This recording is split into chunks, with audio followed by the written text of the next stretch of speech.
안녕하십니까 시사포커스 시청자 여러분. 민경우의 운동권 정산 5번째 시간이 돌아왔습니다. 네, 이번 한 달 하고 이제 한 달이 지나서 5번째가 됐는데 그 사이에 굉장히 많은 변화가 있습니다. 이제 스파이 외전이 베스트셀러가 됐고 저희 방송 같이 출연해 주시는 민경우 시민단체 길 대표께서 그 종편 정치 예능인 강적들에 출연하셔가지고 아주 대단한 활약을 펼치고 이렇게 그 방송에 대한 반응이 굉장히 뜨겁습니다. 오늘 그런 뜨거운 반응을 얻고 있는 민경우 대표님 모셨습니다. 안녕하세요, 민경호입니다. 안녕하세요. 강적들 어떠셨어요? 강적들은 처음에 섭외를 받고 네.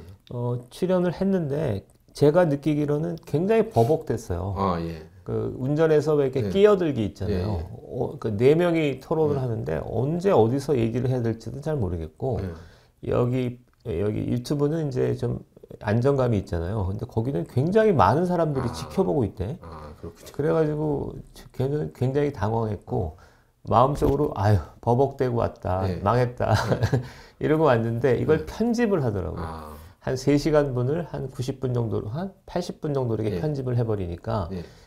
버벅대는 장면을 다 커트하고 예. 그다음에 두 번째는 토론을 진행할 때는 굉장히 어수선하게 느꼈는데 예. 그거를 하나의 주제로 탁 꿰서 예. 이렇게 편집을 해버리니까 나름 뭐 볼만한 프로그램이 된 것 같아요. 아, 근데 방송 분량이 굉장히 많아가지고 피곤하더라고요. 네. 너무 오래 해. 예, 근데 제가 느낀 거는 그 방송에서조차 그 운동권에 대한 그 저희가 한 달 동안 계속 예, 방송해왔던 예, 예. 그 운동권 청산에 대한 그런 주제와 궤를 같이 하는 얘기들이 굉장히 많이 나와서 의미가 좀 있었던 것 같아요. 맞아요. 그러니까 운동권 청산 문제가 약간 시대적 과제다. 그러니까 예. 옛날에는 유튜브의 세계와 예. 제도권의 세계가 좀 다른 거다. 예. 이런 느낌을 가질 수 있는데 운동권 청산 문제는 내가 여기서 하던 얘기를 그냥 아무렇지도 않게 거기서 했는데 예. 또 굉장히 세게 한 것 같은데 그걸 아무 편집 없이 그냥 쑥 수용하더라고. 예, 뭐 그래서, 거기서 뭐 앞에 서두에 과격했나요라는 말도 사용할 정도로 예. 굉장히 저는 약간 과격했어요. 좀 이게 약간 분위기가 이렇게 어수선하니까 나도 모르게 이렇게 과격한 말도 좀 튀어나오고, 그러니까 제도권에서 좀 자제해야 된다 이런 거 없이 그냥 막 여과 없이 얘기를 해버렸거든요. 예. 그러면 당연히 이거를 커트할 줄 알았어. 예. 근데 나중에 보니까 그냥 막 나오더라고. 그러니까 김경수 주사파 뭐 이런 얘기가 그대로 막 나와. 어떻게 보면은 운동권 그에 대한 인식을 개선해야 된다는 생각이 뭐 방송가나 그런 데서도 점점 자리 화두가 잡혀가고 되는 있는 것 것 같아요. 같아요. 예, 대세가 되고 있는 것 예. 같아요. 그동안에 그 저희가 얘기했던 여러 가지 그 운동권 활동을 했던 그분들의 잘못된 행동들이 사회적으로 너무 많이 나오고 있어서 그러니까 송영길이나 김경수나 이런 사람들의 행태가 사람들이 볼 때 운동권을 잘 모르는 사람들이 볼 때도 너무 지나치고 예. 이건 좀 지긋지긋하고 좀 이런 게 있는 것 같아요. 그러니까 사회적 염증이 있는 가운데 예. 근데 여전히 뭐는 남아있냐면 부채의식 같은 건 남아있으니까 함부로 공격을 못 하다가 나는 이제 그런 부채의식이라는 게 1도 없는 사람이니까 네. 나와서 얘기를 하니까 아 잘됐다. 네 입을 통해서 우리가 평소에 하고 싶었던 얘기를 하자. 이렇게 분위기가 만들어지는 것 같아요. 예. 근데 그 저는 강적들 저도 보긴 봤는데 시청을 그 방송 나올 때 봤는데 거기서 좀 인상 깊었던 거는 저희 방송에서도 같은 취지의 말씀을 하셨는데 우리는 운동을 할 테니 너희는 이제 공부를 해서 판검사가 되라 그런 사회 동량이 되라는 말씀을 하셨더라고요. 근데 과연 우리가 현재 알고 있는 운동권이라고 알고 있는 사람들도 그런 생각을 가졌는지 너무 그 한 번 더 생각하게 될 정도의 멘트라고 생각하는데 어떻게 생각하세요? 그게 시대별로 좀 다르고 그다음에 서열별로 좀 다른 것 같아요. 시대별로 다르다는 건 80년대 중반에는 확실히 제 얘기가 맞을 거예요. 시험 거부도 몇 번 했었는데 시험 거부를 할 때 시험에 참가하는 학생들을 배관시하거나 이런 거는 거의 없었던데 90년대 초반에 증언을 하는 학생들이 보면 시험 거부를 하거나 학교 수업에 들어가는 학생들을 좀 이렇게 배타시하는 그런 풍토가 있었던 것 같아요. 시기별로 좀 다른 것 같고 서열별로 다르다는 건 저는 이제 그래도 운동권 핵심부에 있던 사람이니까 그 중간 위치에 있는 학생들이 약간 동요하거나 마음에 어떤 부담을 느끼거나 이런 거를 이렇게 나쁘게 보지 않거든요. 사람이란 건 다 그럴 수 있는 거잖아요. 그런 것들을 보듬어서 전체를 하나로 만들려는 태도가 있는 건데 중간적인 입장에 있으면 그걸 자꾸만 자기가 일선에서 막 시험 거부를 하는데 그걸 참가할 경우 그거를 감정이 휩쓸려서 그렇게 하는 경우가 있거든요. 저희는 그런 거를 다 하진 못하도록 했었어요. 그리고 나서 결정적인 건 아마 이 사람들이 2010년도쯤 해서 자기가 운동권 전력을 가지고 정치적 인맥을 쌓은, 정치적 어떤 입지를 쌓은 사람들이 자기의 입지를 배타적으로 강화하려다 보니까 그런 태도를 더 강하게 보인 것 같아요. 그러니까 핵심 키워드는 2010년도 그네들이 갖고 있었던 정치적 입지, 정치적 지위가 그 사람들 그렇게 옹졸한 사람으로 만든 것이 아닐까? 저는 이렇게 생각합니다. 학교 다닐 때는 별로 그렇진 않았어요. 그런데 이게 저희가 그 흔히 탄돌이라고 얘기하는 지금 운동권 출신의 사람들, 그러니까 지금 쩔이라고 말씀하시는 정경래조차도 이제 탄돌이 출신으로 그렇게 들어왔다고 이제 우리가 알고 있거든요. 그럼 그거는 보다 더 앞선 시기인데 그 시기에 그 사람들이 운동권을 낭만적으로 표현하고 자기네들이 한 행동이 굉장히 정당했고 우리가 한 것은 무조건 선이라고 말하는 풍토와 우리는 일반 시민들은 그 내용에 젖어들었던 시기가 그때부터라고 보거든요. 그거에 대한 어떤 견해를 갖고 계실까요?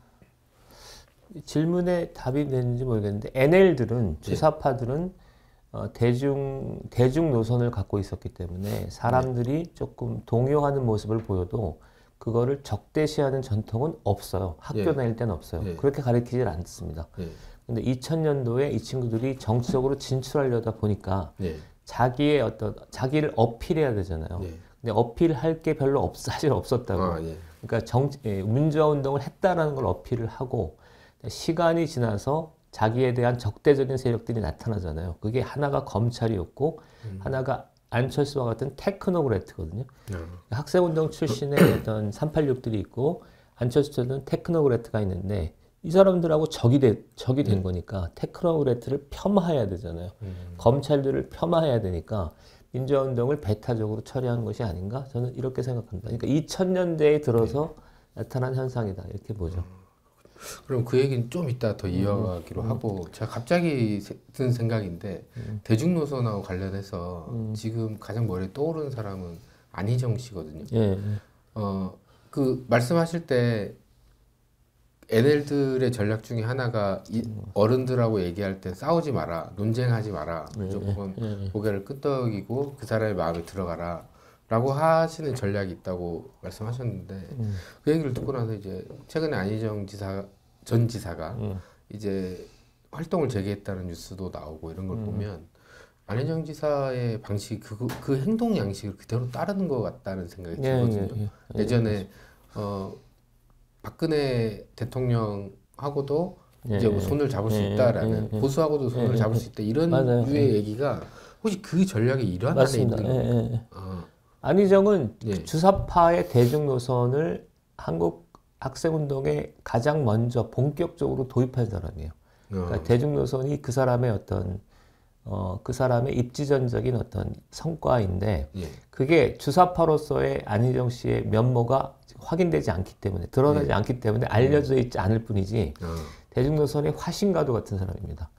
근데 대중 노선은 두 가지가 있죠. 하나는 사람들하고 그러니까 쓸데없이 충돌하지 않고 접점을 찾아서 공통점을 구하는 전술이 있고 그다음에 연대연합을 굉장히 중시하죠. 그러니까 박근혜 대통령이 있으면 박근혜 대통령에 대해서 쓸데없이 적대감을 표현하기보다는 공통점을 찾아서 연대하고 공동 행동을 하고 이런 거에 아주 강한 사람이죠.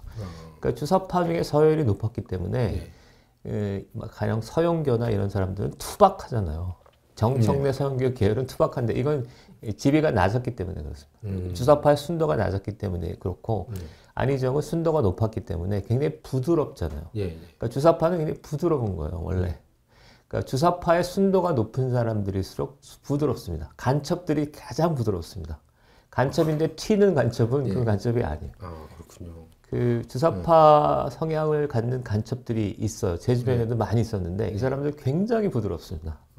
부드럽고 노련합니다. 그리고 사람들과의 관계를 신용복이 그랬다 그러잖아요. 사람들하고 굉장히 좋은 관계를 가지면서 조금씩 젖어들게 하는 이런 전법을 구사하는데 그런 사람들이 주사파의 핵심들입니다. 흡사 뭐지 신천지 그 전도방식하고 네, 굉장히 비슷한 것 같아요. 보면은 주사파가 뭐 우리가 흔히 농담으로 그 주사파가 종교냐 뭐 이런 얘기 하는데 그 포섭하는 방식이나 이런 게 종교인들이 그러니까 그러니까 좀 모든 종교가 그렇다는 건 아니지만 종교가 일반인에게 다가가는 메커니즘하고 똑같다라는 생각이 들어요. 그러니까 인류의 문화예술, 문화유산 중에서 그러니까 한비자, 그다음에 유교 이런 계통은 합리주의잖아요. 합리주의는 옳고 그름을 따지는 어떤 철학이거나 사상인데 그렇지 않고 약간 본능을 중시하는 게 있습니다. 그게 까마스트라니 소녀견이니 뭐 이런 거고 그다음에 영웅서사 같은 게 있는 거고 그다음에 세 번째는 감정이나 연대를 중시하는 게 있는데 이게 대부분 종교로 녹아들었죠. 조직론 같은데. 나치도 사실은 어떤 옳고 그름을 따지는 종교가 아니라 사람의 마음을 어떻게 격동시킬 것인가, 사람의 마음을 어떻게 전취할 것인가 이 맥락에서 보면 주체사상은 종교랑 똑같이 사람의 감정을 중시하는 굉장히 철학이죠. 혁명 이론이죠. 그러면은 그렇게 접근하는 경우에 그러니까 주사파로서 어떤 사람을 포섭하기 위해서 접근하는 경우에 그게 진심이 아닐 수도 있다는 얘기인가요? 네.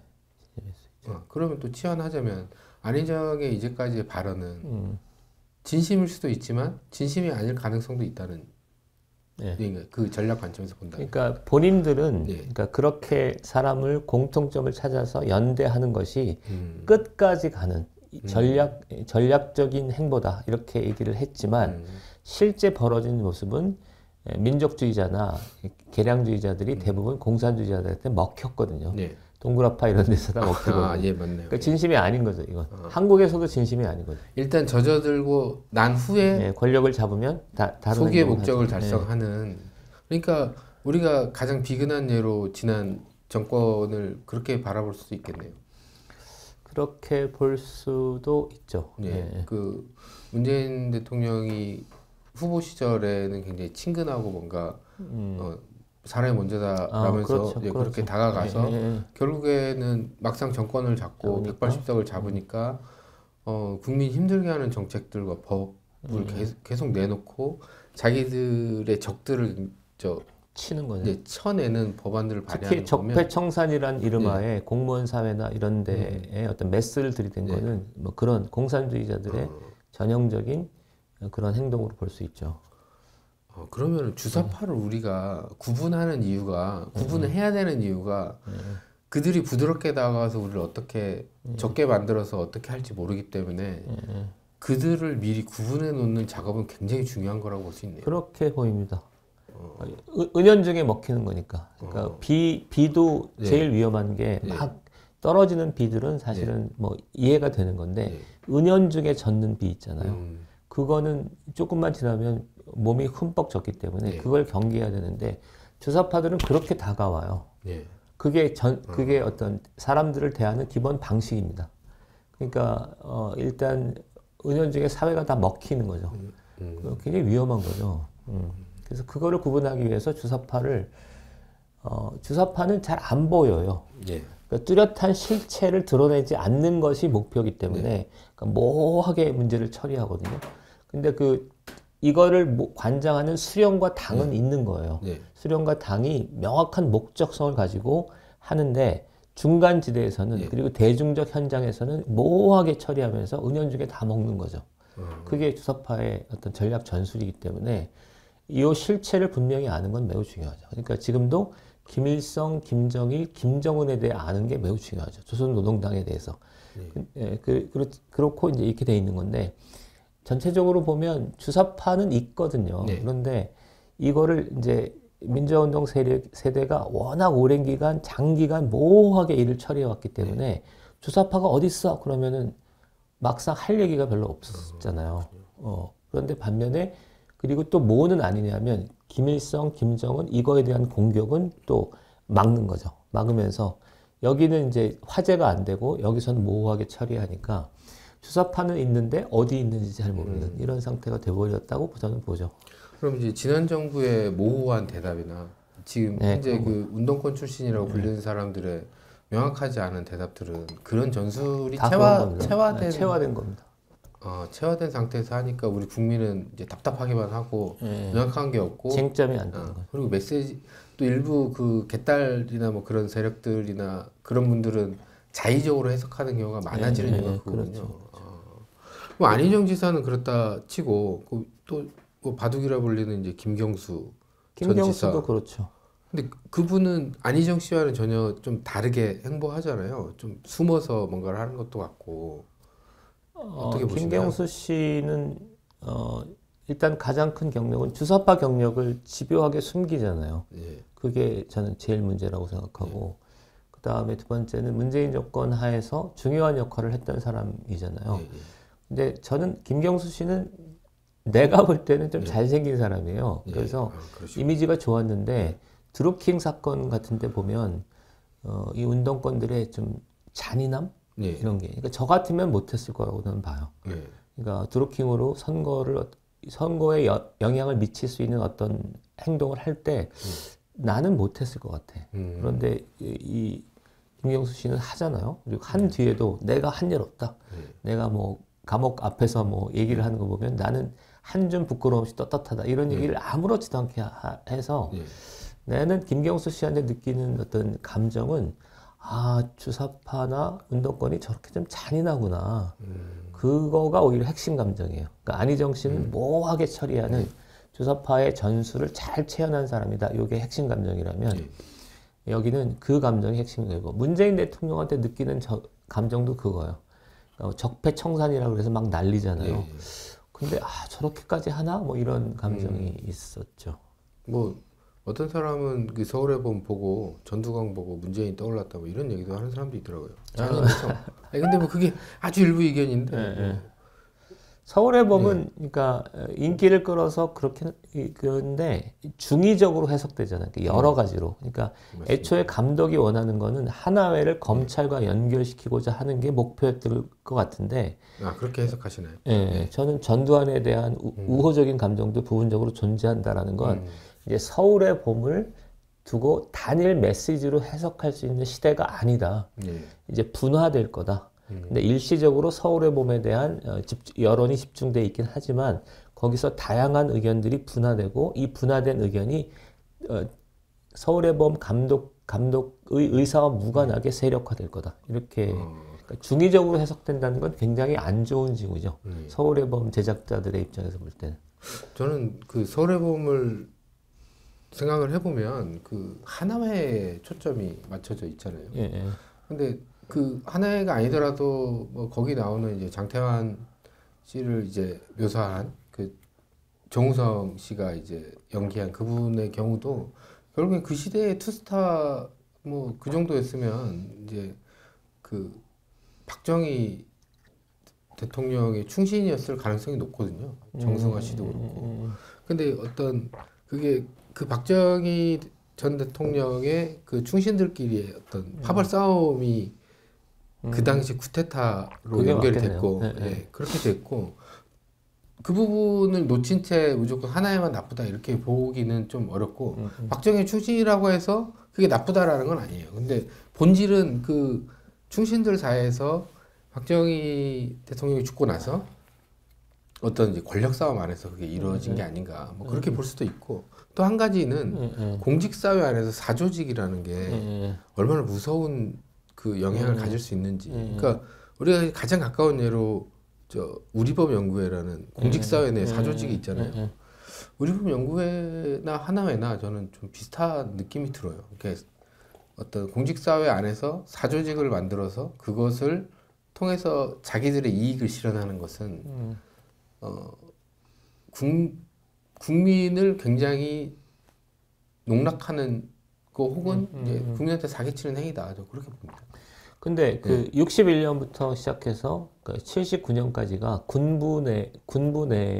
군부가 권력을 실세인 조건에서 그거의 마지막 국면에서 그러니까 박정희 시대 또는 군부 시대의 어떤 강온건파가 싸웠다 이렇게 보는 거잖아요. 예. 저도 그렇게 배웠거든요. 예.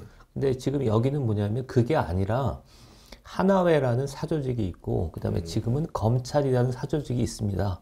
따라서 현재 검찰 조직은 하나회의 내용적 적자입니다. 이렇게 보는 거잖아요. 아니 근데 그렇게 볼 수가 있네요. 그러니까 말도 안 되는 분석인데 그렇게 보고 제작된 거 아닌가? 내가 잘못 알았는데. 아니 모르겠습니다. 저는 그렇게 전혀 해석이 안 돼가지고 군대라는 조직하고 검찰이라는 조직은 굉장히 다른 조직이기 때문에 군대는 폐쇄적인 조직이고 검찰은 우리가 모를 뿐이지 폐쇄적인 조직이 아니라 시스템 안에서 흘러가는 조직. 아니 그건 강민 씨가 우파라 그렇고 좌파는 뭐냐면 어디까지 연결시키냐면 집권 노론, 정조시대의 노론, 그다음에 친일파, 예. 그다음에 친미 매국노들, 군부, 그다음에 검찰 이렇게까지 계통을 잡고 있어요. 아 그래요? 예, 그게 다 같은 세력이에요. 기득권 세력. 민중의 이해 1000명을 거스르는 다 매국노들이지. 뭐 이해찬이 그러는데요. 아 저는 이해찬. 이해찬은 그런 얘기를 늘 한다고. 예. 그분이 아직도 거동이 가능하신가요? 이해찬? 네. 이해찬은 최근에도 했잖아요. 맞다 180석. 이해찬. 예. 이해찬 그쪽 이렇게 피골이 장접하셔가지고 나오셨더라고요. 이제 유시민 씨가 또 한번 60세가 넘으면 이 얘기를 좀 나와서 해줬으면 좋겠는데 그 얘기를 안 하고 있어요. 본인도 넘어서 그런지 모르겠습니다. 어쨌든 7, 8학번. 뭐 서울의 봄으로 갑자기 이제 넘어갔는데 근데 뭐 서울의 봄은 서울의 봄이고요. 지금 우리 사회가 보면은 운동권에 대한 낭만적인 뭐도 있고 최근에 대표님이 활동하신 그런 것 때문에 이제 운동권 청산에 대한 얘기가 되게 여러 군데서 이제 뿜어져 나오고 있어요. 우파뿐만 아니라 이제 뭐 종편에서도 그걸 과격한 얘기가 아닌가 생각한 걸 해도 아무렇지도 않을 정도니까 그 어떤 생각이 드세요? 지금은 확실히 나는 그러니까 시대와 인간, 시대와 사상은 함께 간다는 생각을 하고 있거든요.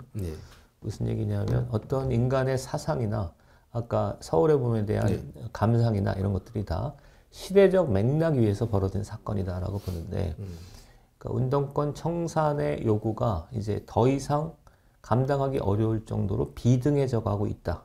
그리고 그것을 청산해야만 새로운 시대를 갈 수 있다라는 사회적 합의가 일정하게 형성되어 있는 것 같아요.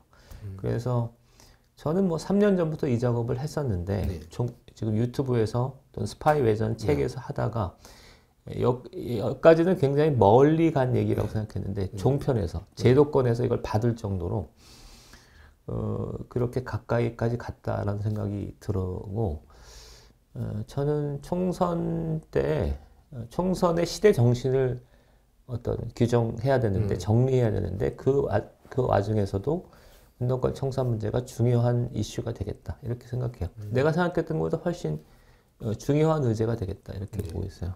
근데 이제 한 가지 생각해야 될 거는 왜 운동권을 청산해야 되는지 그들이 스스로 물러나고 후배들한테 좋게 길을 터주면 되는데 왜 우리는 강력한 에너지를 들여서 이걸 청산해야 된다고 생각하는 사람이 점점 많아지는지 이건 한번 생각해 볼 문제 같아요.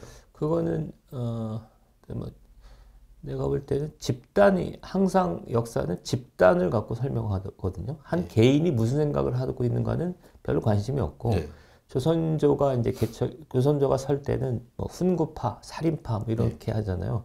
집권 노론, 노론, 소론 뭐 이런 얘기를 하듯이 그럼 누가 이런 요구를 대변할 것인가에서 운동권은 잘 아는 얘기고 운동권 이념 정치가 있고 그 다음에 40, 50대가 수도권에 있는 40, 50대가 대부분 다 그렇거든요. 상당히 많아요. 그러니까 민주당 운동권 정치는 누가 떠받치고 있는 거냐면 40, 50대 민주화 세대가 떠받치고 있는 거고 이 사람들이 서울의 봄을 통해서 자기의 정치적 의사를 표출하고 있는 건데 무너진 거는 어디가 무너질 거로 60, 70대 영남 보수들이 지금 무너지고 있잖아요. 무너진다는 건 김기현 체제가 못 받치고 있죠. 김기현 체제로 뭔가 해보려고 그랬어. 근데 60, 70대 김기현 체제와 40, 50대 민주화 세대가 붙으면 수도권 중도층이 볼 때는 니네로 가지고는 우리는 이길 수 없어. 총선에서 이길 수 없어라는 게 요번에 여론조사에서 확인된 거잖아요. 수도권에서 거의 괴멸적인 하는 그렇죠. 거니까 니네 말고 새로운 사람 좀 나오게 해 이런 건데 그다음에 청년 정치가 있을 수 있잖아요. 청년 정치는 근데 이준석 등등해서 청년 정치가 이게 안 된다라는 어떤 사회적 합의가 이루어진 것 같고 이건 또 얘기하고 그 다음에 이제 한동훈 현상이라는 게 결국 한동훈이 법무부 장관 한동훈이 잘한다기보단 한동훈 같이 좀 제대로 공부를 했으면서도 뭔가 이렇게 스마트한 얘네들이 나서야만 이건 누구를 상징하는 거냐면 60, 70대 김기현과 같은 영남 보수세력 제발 비켜가고 얘네와 얘네가 맞붙여서 맞붙이면 얘네를 우린 지지할 마음이 있어 이런 뜻이잖아요. 저는 이 세대가 운동권 청산을 지금 제기하고 있다고 생각해요. 왜 적이니까. 그다음에 한동훈 장관은 여러 어떤 인터뷰에서 노골적으로 얘기하잖아요. 송영길에 대해서 이렇게 얘기하기 때문에 후지다고까지 얘기했죠. 그러니까 결국에는 그 말씀하시는 거는 우리가 흔히 아는 영남 보수, 그러니까 나이가 있더라도 영남 보수와 민주화 세력이라면 운동권에 헌신한, 그러니까 그쪽에 시간을 많이 보낸 분들하고 붙었을 때는 100% 영남 보수가 이기기가 쉽지가 않다. 그렇기 때문에 그들의 적을 새롭게 우리 쪽에서 구성해야 한다는 거잖아요. 적이라기보단 우리 편 우파의 어떤 새로운 집단을 구성해서 저쪽과 붙어야 된다는 얘기잖아요. 그렇게 되면은 저들은 계속 있다왔던 세력이고 이쪽은 신진 세력이니까 오히려 더 세련돼질 가능성도 높고 그렇게 보고 그렇게 되는 거예요. 근데 이제 뭐 시대정신이란 말이 언젠가부터 이 선거 때마다 등장하는 말인데 뭐 시대정신이라는 건 어떻다고 생각하세요? 지금? 저는 몇 가지가 있는데 두 가지로 보이는데 하나는 집단 누구를 대변하는 사상이냐에서 아까 얘기했던 거는 국힘의 관점에서 보면 영남 보수 청년은 일단 아니고 40, 50대 전문가 엘리트 보수가 국힘의 전면에 서야 된다 이거고 이 집단이 민주당의 운동권 정치와 싸워야 된다 이게 이거고 그러면 과제가 뭐냐 해서 오늘 좀 정리를 한 게 있는데 한국은 좀 불행했던 게 70년대부터 엘리트 집단이 두 개로 쪼개진 거예요. 그러니까 박정희 정권은 과학기술을 매우 중시하는, 숭상하는 기풍이었거든요. 과학기술하고 군대 같은 거를 중시하는 기풍이었는데 이 흐름이 쭉 이어지지 못하고 꺾였어요. 90년대에 민주화 세대가 좀 이념화되고 약간 농촌 문화고 그다음에 이념적인 문화인데 여기가 어떻게 보면 기술, 과학기술 중시, 그다음에 군대 중시 이런 것들을 꺾으면서 새로 주도권을 잡은 거라고 보거든요. 그런데 이제 이게 이제 두 개로 갈라지는데 그럼에도 불구하고 그러니까 정치는 이념화된 정치가 그냥 가는데 2000년대 이후 한국은 과학기술을 중시하는 엘리트 집단, 전문가 집단, 테크노크라트가 한국 사회를 완전히 바꿔놓은 거잖아요. 문화 정치랄지, 과학기술이랄지, 뭐 군대도 그렇고. 근데 이 두 집단이 상호 괴리된 거죠. 여기는 굉장히 무능한 집단이에요. 오늘 제가 준비한 자료가 그건데 아무것도 아닌 집단이 이념화된 정치로 하고 있고 그 다음에 그 극단적으로 직접 민주주의니 뭐 촛불이니 뭐 이러면서 한국 사회를 완전히 아수라장으로 몰고 가고 있는 반면에 상대적으로 전문가 테크노크래트는 한국 사회를 최고 정점으로 올려놓은 거잖아요. 문화사업 그렇고 그다음 과학기술 그렇고 그래서 이 괴리가 지금 완전히 극단적인 형태로 나타나는 게 저는 저출산이라고 생각합니다. 그 외에 이제 기후위기랄지 AI 같은 게 있는 건데 이거를 이제 바로잡아야 되는 것이 있는데 그러면 누가 할 거냐인데 이런 것들을 체현한 사람이 해야 되잖아요. 그 안철수가 사실은 그런 역할을 부분적으로 했다고 생각하는데 안철수에 대한 평가는 좀 달라질 수 있는데 제가 2011년도에 안철수를 지지했던 적이 있거든요. 그 지지하는 맥락은 이 과학기술 때문에 그렇습니다. 새로운 과학기술 시대에 과학기술을 대변하는 어떤 정치인이 나서야 된다라고 하는 건데 안철수는 이제 복잡한 얘기가 있고 근데 지금 보면 90년대 초반에 대학을 다닌 사람들 이건 한국 자본주의가 극적으로 팽창할 때 그리고 한국이 개발도상국에서 선진국으로 갈 때 그 시대에 제대로 된 교육을 받았던 사람들이잖아요. 물론 강남에 밀집됐던 한계는 있지만 그게 대표하는 게 조정훈이나 그다음에 한동훈이나 이런 사람들이죠. 그래서 이런 사람들은 두 가지가 확연히 다릅니다. 하나는 과학기술에 친화적이고 전문가적 식견에 친화적이고 그다음에 세 번째는 국제적 마인드가 있다고 봐요. 한동훈이 이민청 같은 문제를 탁 들고 나오는 것도 그런 거라고 생각하거든요.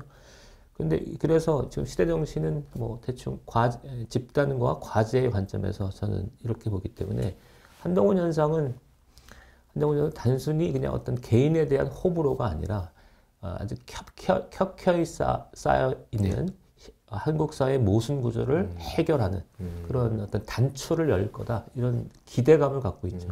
그러니까 얘기를 계속 듣다 보니까 무슨 생각이 드냐면 기존의 정치인들이 우리에게 보여준 거는 미래가 아니었거든요. 미래가 그렇죠. 아니라 그냥 뭐 현상에 대해서 쫓아가게끔 만들고 그냥 미래를 볼 수 없는 그런, 그러니까 미래조차 생각하지 않고 그냥 현실 안에서 뭐 어떻게든 살아봐 이렇게 얘기했던 거에 비해서 말씀하신 대표적인 인물들은 어떤 보다 나은 미래가 있지 않을까라고 이제 기대감을 갖게 하는 인물이라는데 굉장히 큰 차이가 있는 것 같아요. 그러니까 이건 좀 극단적인 얘기일 수 있는데 그래서 방송 용어로 적당한지는 모르겠는데 2009년 노무현 정권 이후 한 14년을 과거 그러니까 역사가들이 뭐라고 평가할까 해서 나는 약간 사회적 무정부 상태, 극단적인 진영 정치 또는 중국의 문화 대혁명과 비슷하게 평가할 것 같아요. 저 개딸들은 제정신이 아니잖아요. 그리고 개딸의 이런 얘기가 괜찮을까?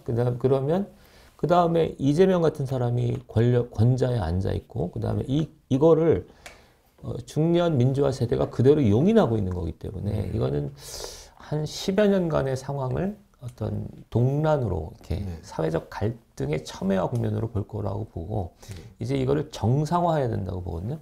덩샤오핑이 나타나서 그 모택동 사후에 그걸 정리하듯이 정리하는 게 필요하지 않을까 싶습니다. 그러니까 결국에 흑묘백묘 같은 실용적인 노선이 우리나라에도 필요할 거고 그걸 통해서 이제 미래를 봐야 된다. 하긴 뭐 덩샤오핑의 흑묘백묘가 결국에는 시진핑에 와서 무너지긴 했지만 그 G2까지 가는데 굉장히 큰 역할을 했잖아요. 그것처럼 우리도 뭐 그런 생각을 안 하지 않을 수 없는데 오늘 그 대표님이 준비하신 내용 한번 시작을 들어가 보겠습니다. 빨리 해볼게요. 그러면 시간이 민주당 운동권 출신 70명을 분석한 건데 이게 좀 숫자가 좀 왔다 갔다 할 수는 있습니다. 근데 이게 보니까 제가 이거 들어가 보니까 이게 안 나오더라고요. 옛날에 저도 그러니까 대충은 맞아요. 대충은 그러니까 정확하게 그 계량화해야 되는데 범민주당 계열의 국회의원을 180명으로 대충 어림잡고 그러면 대충 운동권은 70명이다. 그러니까 주사파 PD 합쳐서 70명이라고. 그렇죠. 그 다음에 누구와 비교할 거냐면 삼성전자 임원과 비교할 건데 제가 요약하면 2023년인가 삼성전자 임원 1136명을 조사한 건데 그 중에 대부분이 해외파예요. 해외파. 그러니까 대학을 해외에서 나와요. 스탠포드니 뭐 이런 거고 그다음에 서울대가 압도적으로 많고 이런 데이터고요. 그래서 이제 아까 180명 중에 70명이 운동권인데 운동권의 학부 전공을 이제 비교를 했는데 조사를 했는데 문과 이과에서 이과는 8명입니다. 70명 중에 8명만 이과고 삼성전자 임원과 비교하면 삼성전자 임원은 거의 전부 서울대 공대입니다. 공대. 이공계입니다. 극명하게 다르죠. 비법학 문과 중에서 비법학 상경문과 그러니까 법대나 경제 경영학과가 아닌 문과들을 조사를 했더니 38명입니다. 이 54%입니다. 이게 납득이 되시나요? 이게 70명 중에 38명, 54%. 법 행정이 10명, 상경 계열이 10명이니까 조사를 전체적으로 한다면 70명 중에서 8명 정도가 이과고 38명 정도가 국문과, 국사학과, 뭐 사회학과 이런 거고 그다음에 법대, 행정, 경제과, 경영학과 이런 게 한 20명 되는 거죠. 그러니까 지금 사회 전체적으로 보면 민주당 운동권 출신 국회의원들은 비정상적으로 국문과 국사학과 출신들이 많습니다. 대부분 그렇습니다. 구체적으로 이게 쉽게 말하면 취업 안 된다고 말하는 학과가 상당히 많다는 거군요. 그다음에 이게 이제 좀 일단 그래서 국문과가 8명인데 이따가 이제 이름을 거론할 텐데 이인영 고대 국문과, 박홍근 경희대 국문과, 우상호 연대 국문과 이렇습니다. 그 다음에 김종민 비명계 서울대 국문과 이렇고요. 영문, 동문, 노문까지 합치면 총 11명이고요. 엄청난 규모죠. 그 다음에 철학과 3명, 사학과 4명. 그래서 우리가 보통 이제 유교에서 문사철 하는 게 18명입니다. 상당하죠? 많이 있네요. 18명. 그 다음에 정외과 5명, 사회학과 5명, 신문방송 5명 이렇게 되어 있습니다. 그러니까 이 아까 말씀하신 거는 비법학 상경문과 38명을 이제 나눠본 거죠. 삼성연대와 비교하면 문과, 그것도 문사철 비중이 아주 높다. 그러니까 문과, 압도적인 문과라도 대부분 정치인들이니까 법대가 많아요. 법대가 많아야 되는데 법대도 아니라 그냥 국문과 국사학과 출신들이 많다 이런 거고, 그 다음에 중상위권 대학이 많습니다. 생각보다 이제 삼성전자는 압도적으로 해외파 또는 서울대예요. 이게 학교를 얘기해서 좀 그런데 하여튼 근데 민주당 운동권 출신 국회의원들은 고대, 한양대 뭐 이런 쪽이 굉장히 많고요. 그 다음에 국내파입니다. 국내파. 이것도 이제 조사를 해봐야 되는데 대학원을 이제 가잖아요. 이제 다수가 석사에서 그냥 끝냅니다. 저 정치인들 중에. 석사니까 석사는 우리가 좀 알잖아요. 그냥 약간 연구 실적보다는 친교가 목적인 사람들이죠. 그러니까 박사가 별로 없고, 그 다음에 이거는 좀 황당한데 의미 있는 저술 활동을 한 사람이 거의 없습니다. 논문을 내더라도. 그러니까 책을 낸 사람이 거의 없어요. 책을 냈다는 게 뭐냐, 수필들을 출판 기념회 많이 하잖아요. 출판 기념회 하듯이 그런 수준의 책을 냈지. 뭐가 없냐면 박사학위 수준의 저술 활동을 한 사람은 거의 없어요. 그러니까 연구 실적보다는 이렇게 조직 투쟁에 강한 사람들이에요. 결국에는 공부를 한다고 돈 들여서 대학원을 갔지만 뭐 그만큼의 성과를 학력 세탁 같은 역할 그런 느낌이 있다. 야, 그러니까 그 다음에 한국에서 해외 부분과 국내 파트의 디커플링, 이게 뭐냐면 2000년대 한국은 이제 글로벌하게 성장하잖아요. 세계 5위의 산업국가, 뭐 세계 5위의 방산업체 이런 건데 그 해외 부분과 구조적으로 단절된 사람들입니다. 여기는. 그리고 국내 파트에서 국내에 이제 정치 활동이 많잖아요. 촛불이 어쩌고 뭐 이런 게 탄핵이 어쩌고 이런 활동 속에서 단련된 사람들, 대부분이 국회의원들이. 그래서 국내 정치 사회 활동을 기반으로 성장한 사람들이고, 그 다음에 여기서부터는 왜 이렇게 됐는가 하는 건데, 70년대 분위기가 상당히, 저는 이 세계에서 자랐기 때문에 여기서 할 얘기가 많은데, 과학기술과 문화는 미국 영향을 많이 받았어요. 70년대 얘기입니다.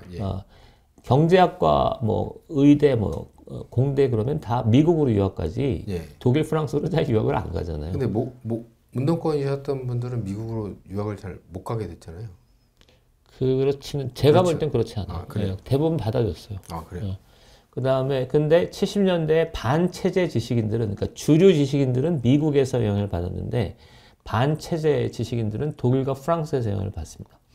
그래서 이건 나중에 얘기를 하면 좋겠는데 철학에서 독일 관념론의 영향을 많이 받습니다. 그러니까 칸트 이후 헤겔, 니체, 하이데거, 비영미, 계량적 전통의학과, 이게 뭐냐면은 17, 8세기 저도 잘 모르면서 떠들 겁니다. 지금부터.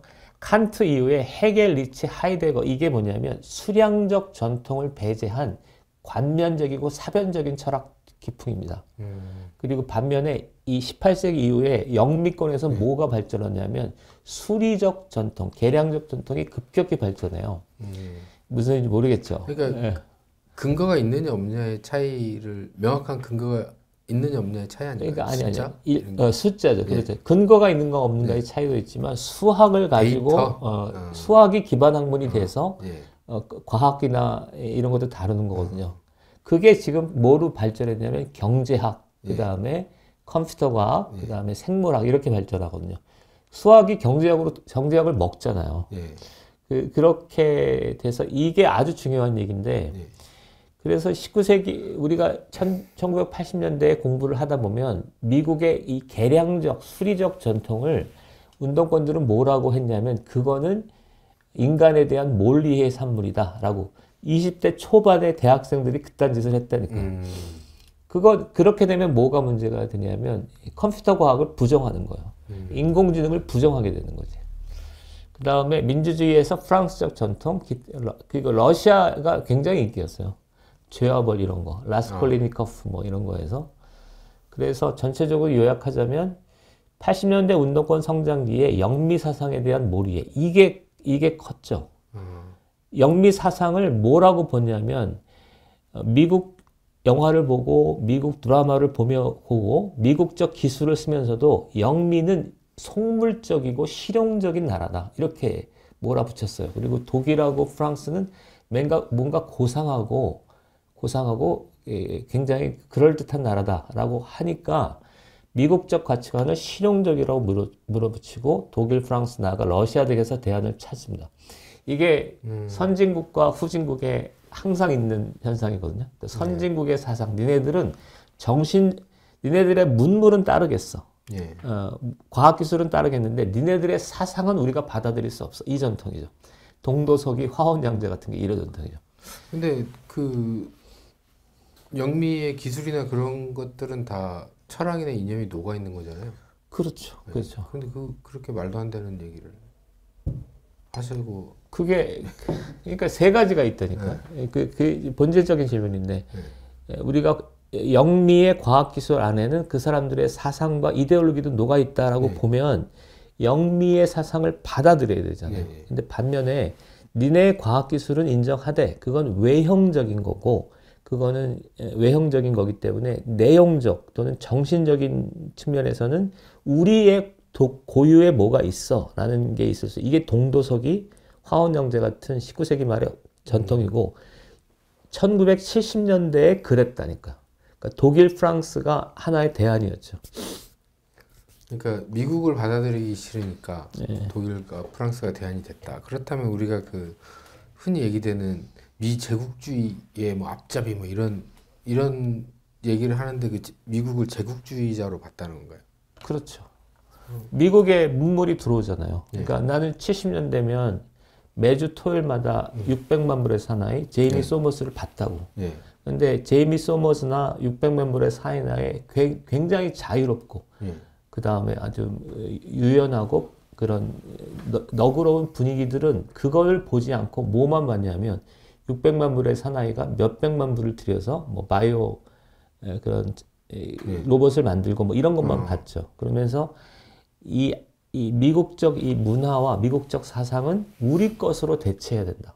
또는 독일, 프랑스 것이 올바르다. 독일, 프랑스가 더 낫다. 이렇게 70년대에 생각을 하고 있었어요. 이 정도가 아니라 뒤에 나오면 더 심하다니까. 아, 그렇습니까? 그래서 동양적 전통 가치에 대한 우호적인 태도가 있었고 이게 반미입니다.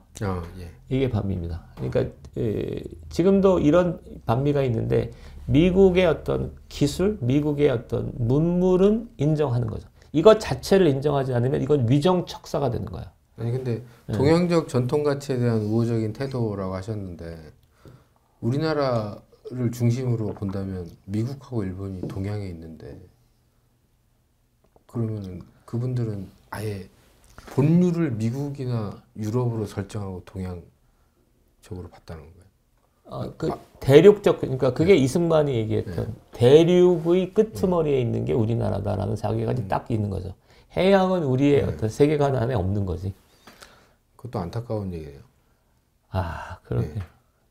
내가 이 시대를 고등학교 때 살았기 때문에 나중에 할 얘기는 많고 그래서 그렇기 때문에 뭐가 되면 문사철 친화적이 된 거예요. 그러니까 미국의 어떤 사상을 받아들이지 않고 우리의 고유의 것을 찾아야 되니까 문사철 친화적이 됐고 근데 이게 제가 이거 과학기술에서 이렇게 보는 사람이 없는데 70년대에 미국은 정말 대단한 일을 합니다. 그게 중에 하나가 에드워드 윌슨, 리차드 도킨스 같은 그 생물학에서 그러니까 그 새로운 인간을 완전히 근본적으로 바꾸는 작업을 해요.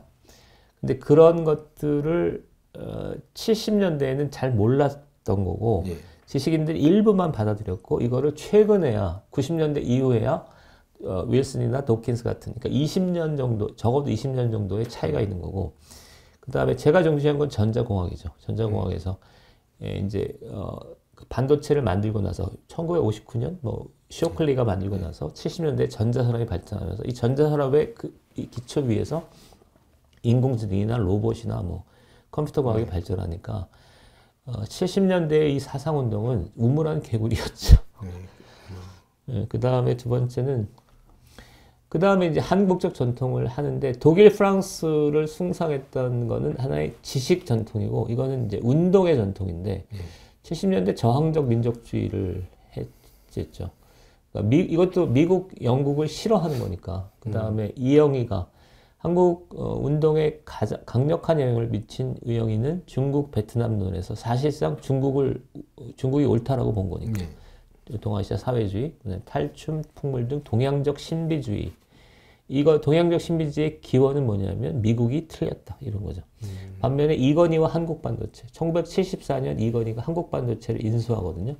그러면서 전자공학을 이제 육성하기 시작하는데 반도체 산업을 육성하기 시작하는데 이게 이제 문제는 이렇게 해서 한국 경제가 전자산업에서 최고를 달리지만 그 이건희의 사상은 대중적으로는 안 먹히는 거죠. 여기에 누가 주도를 했냐면 운동권이 주도를 하죠. 운동권의 이념 정치가 주도를 하면서 브레이크를 잡았다고 보면 되는 건가요?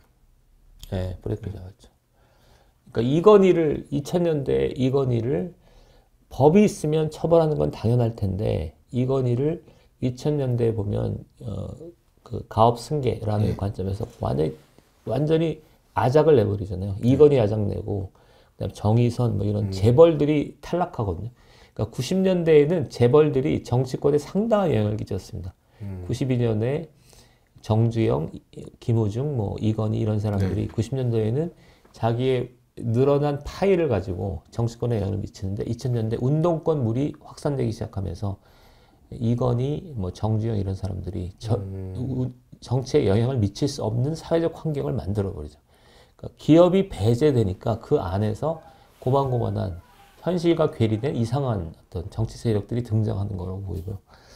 이영희의 동양시민주의 정권을 잡았고 학생운동이 문사철 위주로 빠지게 된 계기가 이렇다. 그러니까 이게 좀 달라요. 조사는 해봐야 되겠지만 68혁명이나 홍콩 민주화운동이나 일본의 학생운동과 좀 다릅니다. 전 일본의 학생운동밖에 몰라가지고. 일본의 학생운동이 전공이 뭐예요? 전공 조사 해봤나요? 전공투라고 하는데 전국 공동투쟁위원회. 그러니까 전공투의 리더들이 그러니까 문사철들이 아니에요. 공대들이 많아. 그리고 이제 도쿄대 점거 이후에 그게 무너졌는데 우리나라하고 굉장히 다른 점은 뭐냐면 일본은 그 이후에 고도성장기와 함께 일본이 성장했거든요.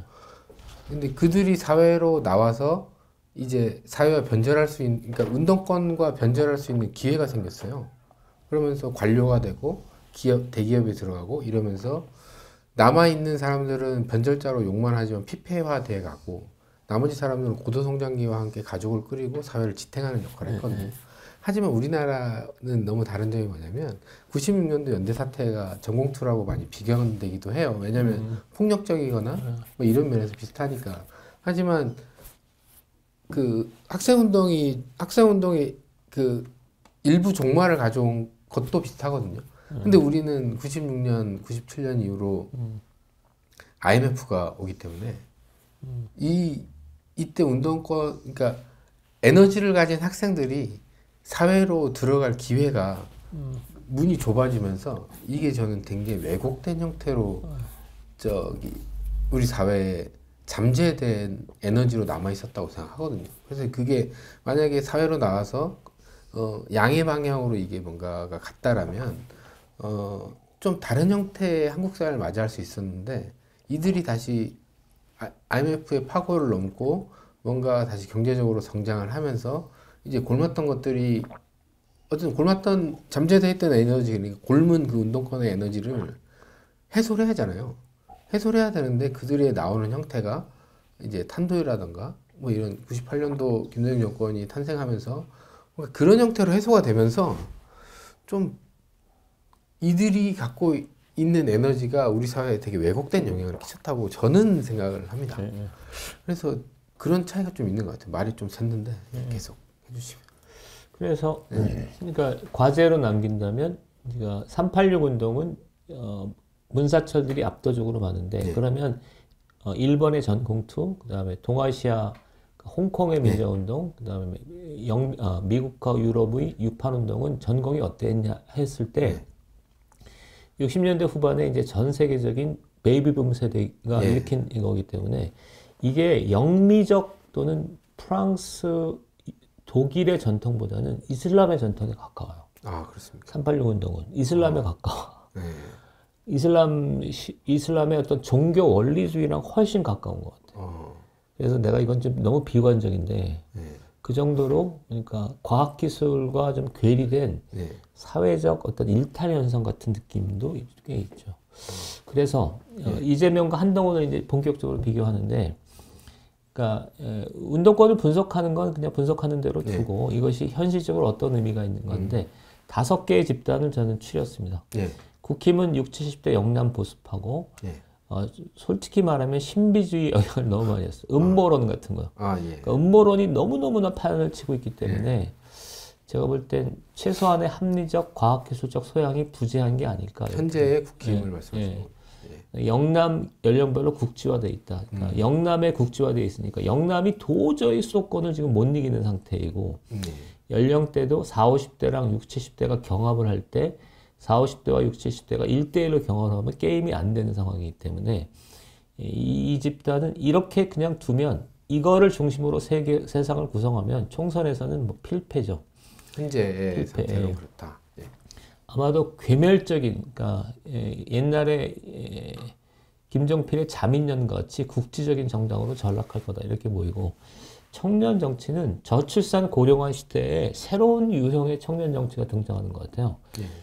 제가 볼 때는 중년 세대가 강력히 저항하고 있다. 그리고 중년 세대가 여기에는 40, 50대도 있지만 60, 70대도 있다. 그래서 중년 세대에 편승하려는 기회주의적 처신이 청년 정치에 만연해 있습니다. 그렇군요. 그러니까 이게 저출산 고령화 시대 이전에는 볼 수 없었던 현상이죠. 왜냐하면 중년들이 빨리 죽기 때문에 중년의 저항이 약하기 때문에 청년들이 그게 옳든 그러든 간에 새로운 실험을 하면서 새로운 사회를 열어갈 수 있는 가능성이 봉쇄된 거예요, 지금. 이게 이제 모든 우리나라의 세계적으로 영웅 스토리는 알렉산더가 됐든 길가메시 서시가 됐든 간에 20대 청년들이 아버지를 죽이고 그리스 로마 신화에도 있잖아요. 아버지 시대를 청산하고 새로운 미래를 여는 게 청년 정치인데 이게 뭐냐면은 중년 세대에 편승하려서 떡고물을 챙기려는 기회주의적 추신들이 만연해서 이거는 굉장히 심각한 상태로 보여. 이거는 이 김남국이나 그런 사람이 김남국도 뭐 그런 거죠. 그렇게 볼 수 있겠네요. 김남국도 이제 그 뭔가 이렇게 2011년도 10년대의 현상인데 뭔가 이렇게 기존의 운동권에 편승해서 뭘 하려고 그러잖아요. 그런 내부 숙정 작업이 필요하다. 그 다음에 60, 70대 서울대 교수 관료 검사 이게 이제 윤석열 정부죠. 윤석열 정부니까 이렇게 되면 윤석열 정부 일기인데 인간적 매력이 없잖아요. 그러면 지루하잖아요, 사실. 검사들도 한동훈이 좀 예외적이고 나머지 검사들은 좀 딱딱해 보이지 않나 싶더라고요. 대중 정치인으로서의 어떤 그게 풍모가 없고. 그래서 지금 민주당의 40, 50대 운동권 이념 정치가 지금 득세를 하고 있는 거죠. 여기가 나머지 4집단을 압도하고 있는 거고. 세 집단을. 그 다음에 여기는 근데 무능한 패거리 집단입니다. 특히 뭐냐면은 과학기술 국제안목이 결여된 집단이죠. 세 가지가 지금 심각하죠. 하나는 과학기술 친화적이지 않으면 미래를 개척할 수 없잖아요. 맞습니다. 이건 과학기술 제가 여기만 그런 게 아니라 정치권에 얼른거리는 시민사회 전체가 그래요. 나는 수학 선생으로 이렇게 한 10년 살았기 때문에 이렇게 과학기술에 무지한 집단을 본 일이 없어. 그러니까 과학기술과 관련된 얘기를 거의 하지도 않고 관심도 없고 그래요. 근데 이분들이 깜짝 놀라서 이 무리가 결국엔 우리 원전을 멈춘 무리 아닙니까? 멈춰가지고 아니 그냥 거기만 그런 게 아니라 나머지도. 그러니까 우리나라는 심각한 문과 편향 사회예요. 여기도 보면. 근데 이렇게 세 집단을 국힘, 청년정치, 60, 70대 서울대 교수관료 이 집단을 보면 투쟁하거나 싸우려고 하지 않는 그렇죠. 게 굉장히 큰 특징으로 나타나는 집단 같아요. 그러니까 이게 투쟁하거나 싸우려지 않으니까 몇 되지 않는 이 40대 운동권 이념 정치 집단에 아주 일방적으로 당하고 있는 거죠. 농락을 당하고 있는 거로 보이는데 그걸 잘 못 느끼는 것 같아.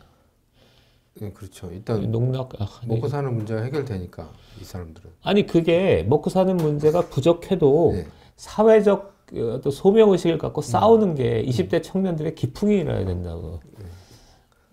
근데 이미 우리 사회 20대 청년들은 언젠가부터 어떤 철학자의 일하고 싶지 않으면 일하지 마라. 꿈이 없어도 된다. 이런 말들을 취해가지고 지금 그렇게 그런 20대를 보낸 친구들이 지금 30대가 됐어요. 30대가 그들 30대, 40대 초반이 됐는데 그들이 이 40대, 50권 운동권 이념 정치를 뒷받침합니다. 그 이유는 뭐냐면 기본소득처럼 뭔가를 계속 주거든요. 청년이면 30대 지금 30대가 그런 혜택을 많이 받거든요.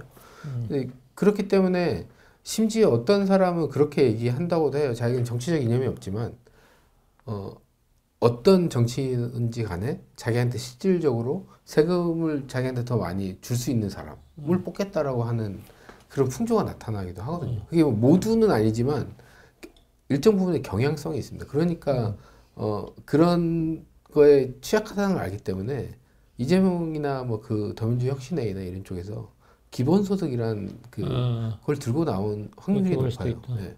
그러니까 쉽게 말하면 꿈을 갖지 말아라는 말은 현재를 살아라는 멋진 말처럼 들리지만 현재만 살면은 미래가 볼 수 없거든요. 어떤 이 의제나 아젠다를 하나 가지고 그걸 향해서 목표를 하면서 자기가 역경도 부딪히고 또 성장하고 또 무너졌다가 다시 일어나기도 하고 하는 게 20대, 30대 초반이잖아요. 근데 지금은 좀 그런 게 없습니다. 그런 삶의 태도와 기본소득이 연관된다. 그건 중요한 지적이네. 네, 그거는 저는 굉장히 연결이 많이 돼 있다고 보는데, 근데 이제 이 국힘이나 이런 청년 정치하는 이쪽에서도 이게 필요하다. 뭐 이렇게 얘기하는 거는 저는 좀 이상하다고 생각을 해요. 네, 그래서 그게 어떤 대안을 제가 여기서 얘기하거나 뭐 그럴 수는 없지만, 근데 그 부분에 대한 지적이나 그 부분에 대해서 정확하게 방향성을 제시하지 않으면 맞죠. 이런 집단 논리도 기본소득론에 대치되는 게 내가 볼 때는 한동훈이나 윤석열이 초기에 얘기했던 기업가 정신이라고 생각합니다. 기업가 정신. 그런 얘기를 그래서 무능한 패거리, 과학기술에 대한 기본 소양이 부족한 건 아주 심각하고 그 다음에 국제안보가 심각해요. 그러니까 지금 나는 최근에 하여튼 보수건 진보건 제일 문제가 되는 게 국제적 시야가 없는 거. 국제 뉴스가 완전히 지금 대파런으로 가는데 국내 정치 갖고 이렇게 옥신각신 싸우는 게 이해가 안 돼. 그래서 이게 있습니다. 그래서 여기가 이렇기 때문에 전체적으로 보면 한동훈이 대표라는 건 40, 50대 엘리트 집단, 40, 50대 엘리트 집단이라는 건 70년대 엘리트 집단은 주로 관료와 군인이거든요.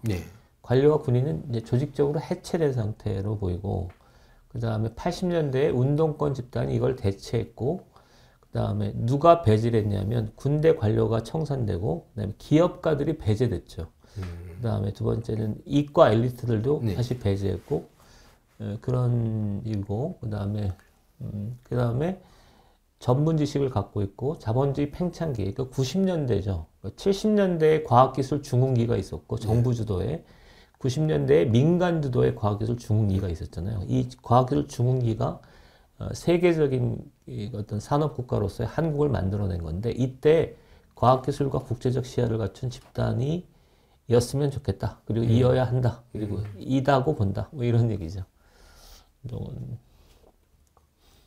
어쨌든 얘기를 듣다 보니까 한동훈이 굉장히 상징적인 인물이네요.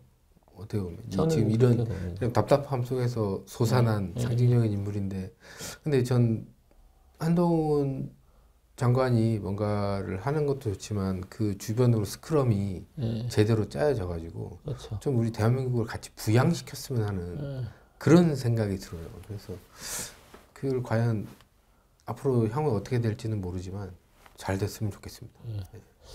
좀 문제가 약간 세가 좀 약하죠. 네. 그래서 지금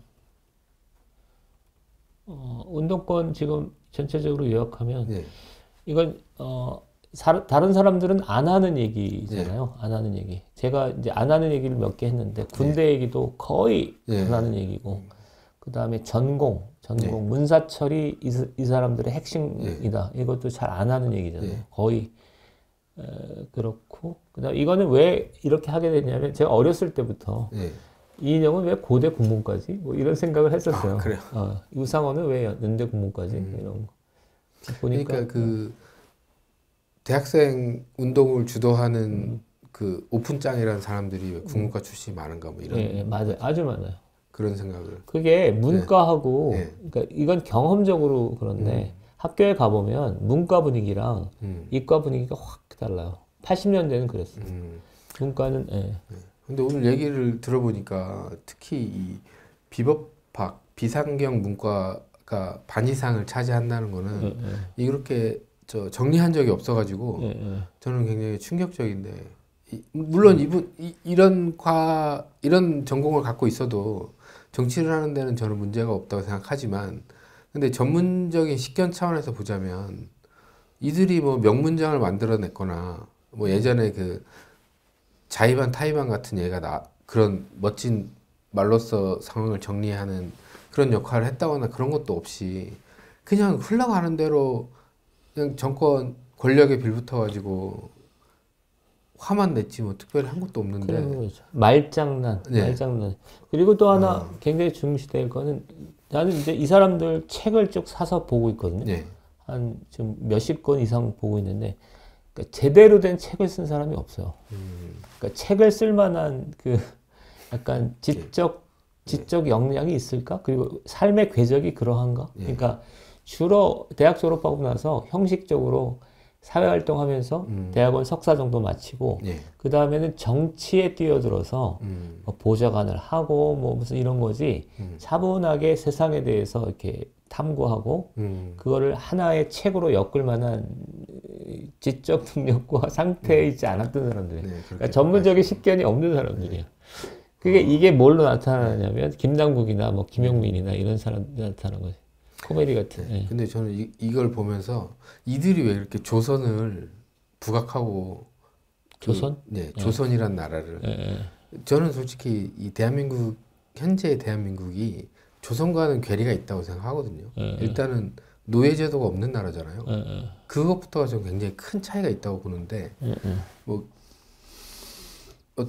우리가 공부를 만약에 하고 싶다면 공부를 할 수 있는 사회고 물론 제한적인 것도 있을 수 있지만 하고 싶은 거를 모두 다 할 수는 없지만 꿈을 꿔볼 수 있는 사회거든요. 자기의 출신하고 상관없이 조선과 굉장히 다른 점이 전 그거라고 생각하는데 어느 순간부터 이 우리 현재 대한민국이 조선과 커플링된 사회처럼 느끼게끔 얘기들을 되게 많이 하거든요. 맞죠.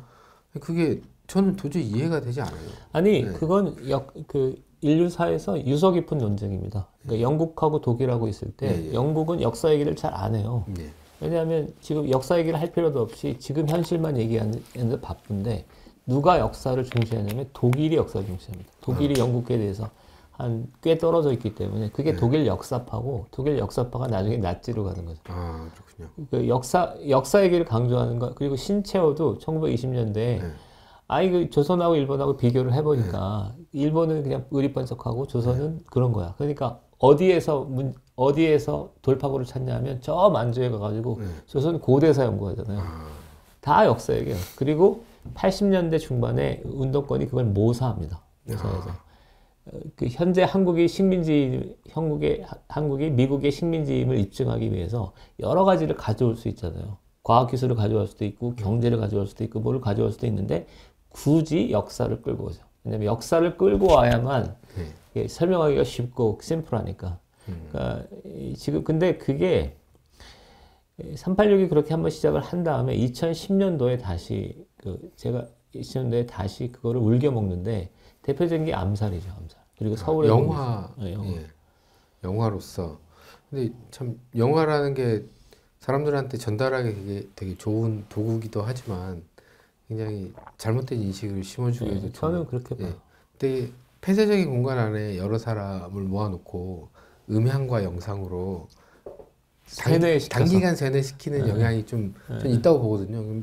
그러면 이제 그 사람들과 감정을 공유하면서 분노할 수도 있고 그렇지만, 근데 그게 현실로 나오면 또 다른 얘기가 되거든요.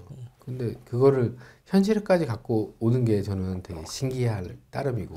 그러니까 아까 중요한 얘기 두 가지를 한 것 같은데, 난 강민 씨한테 배운 게 청년들이 어떤 역동적이고 발전적이고 진취적인 걸 원한다면 기업가 정신이 나오는 거고, 청년들이 이 상태로 널브러져 있는 걸 원한다면 기본소득으로 나올 수 있다. 이 맥락이 하나 중요한 것 같고, 두 번째는 역사에서, 그러니까 좌파는 자꾸만 옛날과 지금이 같다라고 얘기를 해.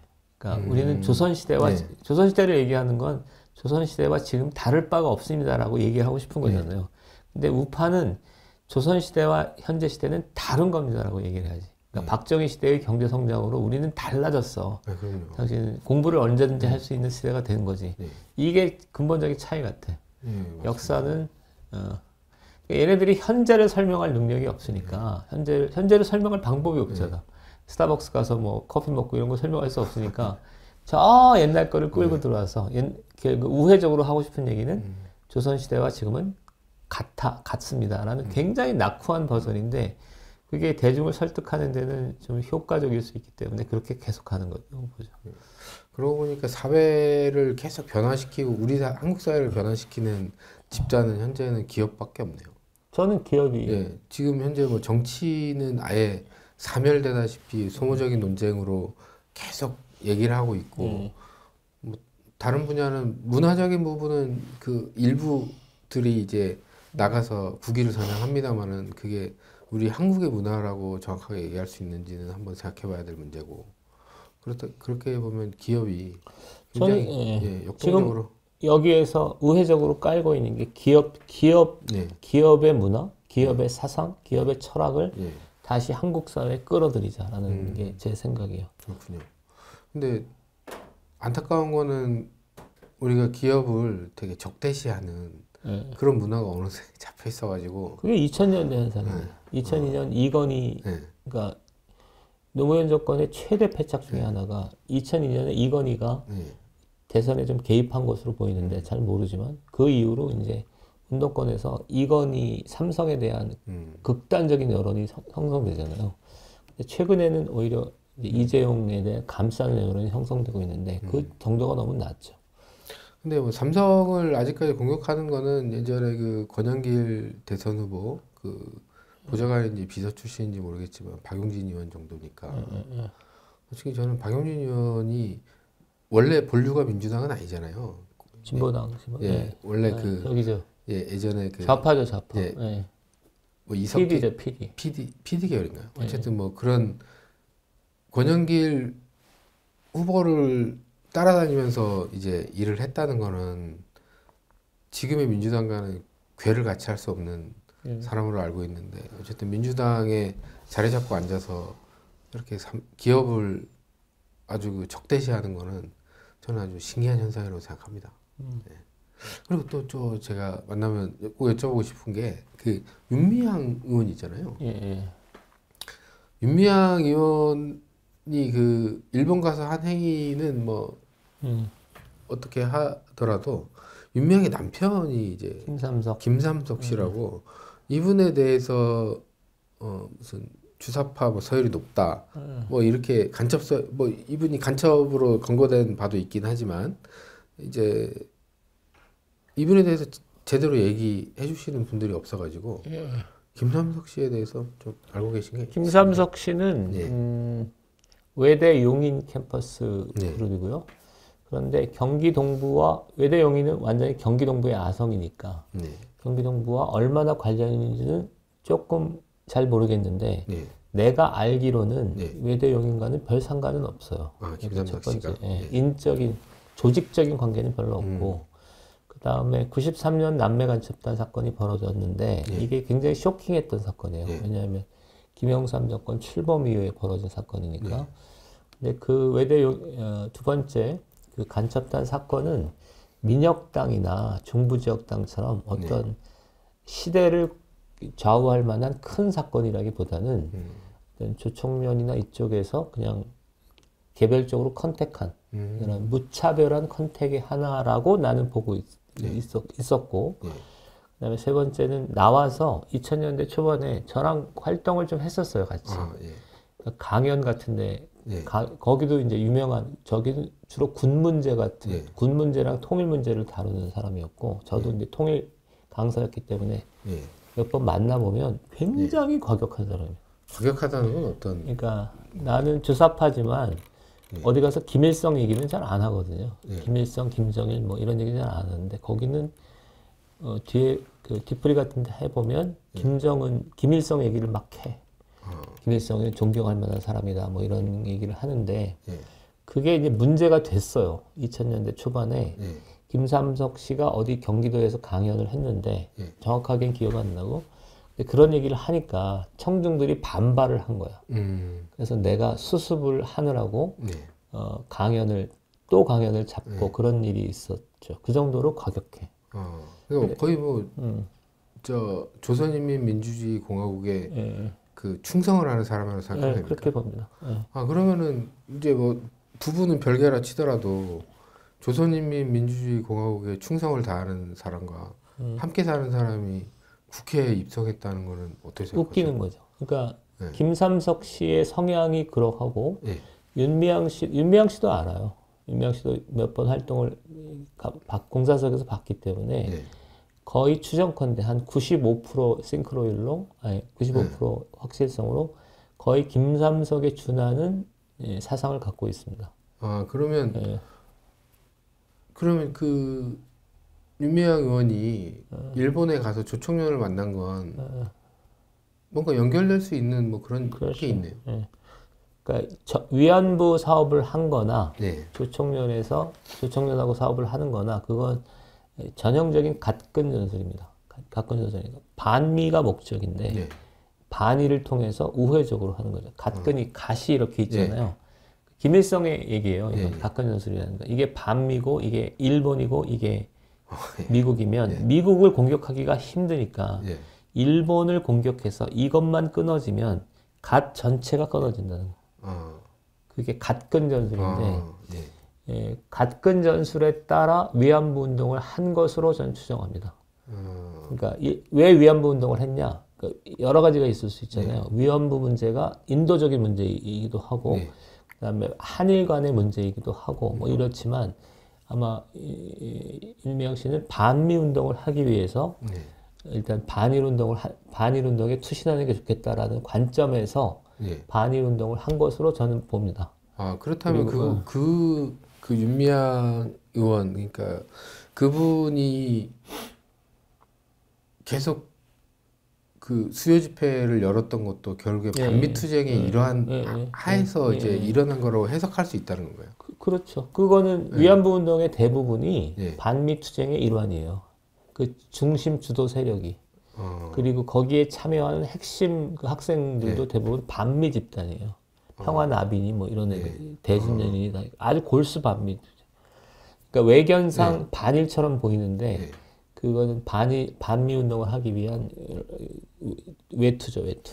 그러면은 그들이 간첩이라고까지는 얘기할 수 없지만 우리와 그 동맹 국가를 무너뜨리기 위한 전술로서 반일을 택했고 그 위안부 할머니들을 매일 모셔다가 그렇게 했던 거잖아요.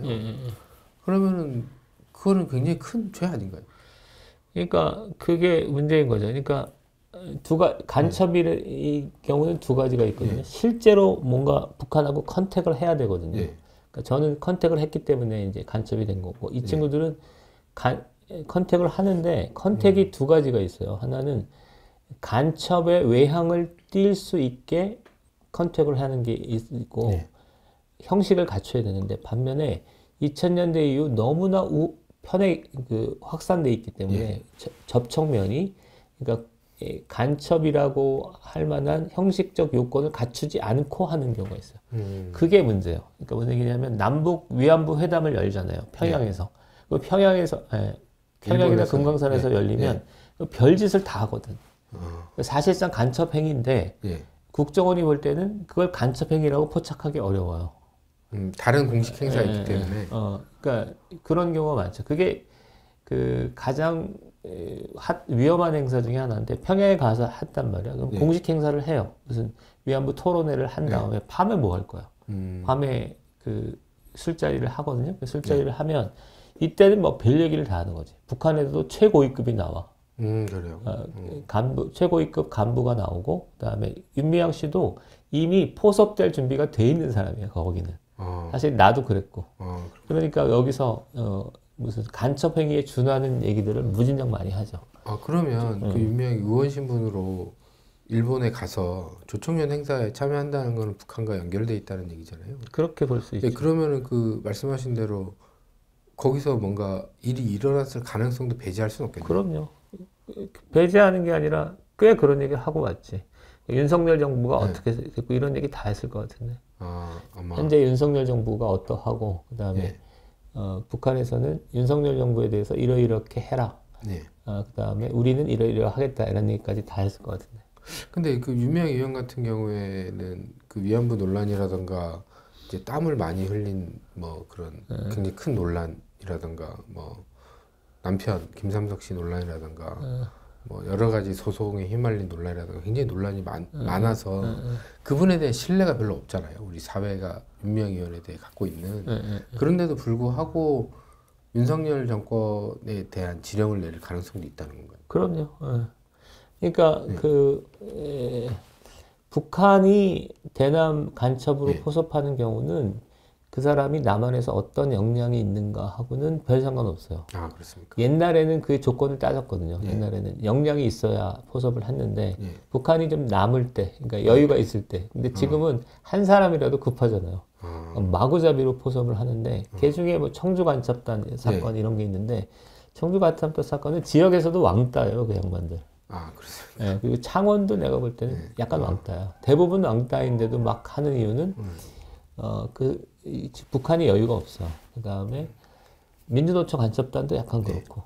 그러니까 윤미향 씨도 아마 윤미향 씨도 그럼에도 불구하고 관리를 했을 거예요.